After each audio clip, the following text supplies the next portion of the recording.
શું પીસીઓડીના કારણે થતા જિદ્દી ખીલથી તમે પરેશાન છો?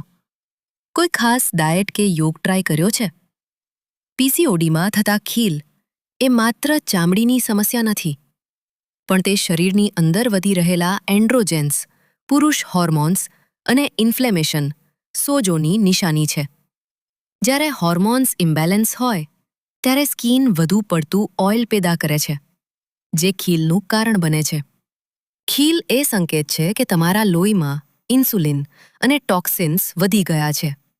વિજ્ઞાન કહે છે કે જ્યારે તમે સર્વાંગાસન કે હલાસન કરો છો, ત્યારે લોહીનો પ્રવાહ ચહેરા તરફ વધે છે, જે કોષોને ઓક્સિજન આપીને કુદરતી રીતે સાફ કરે છે.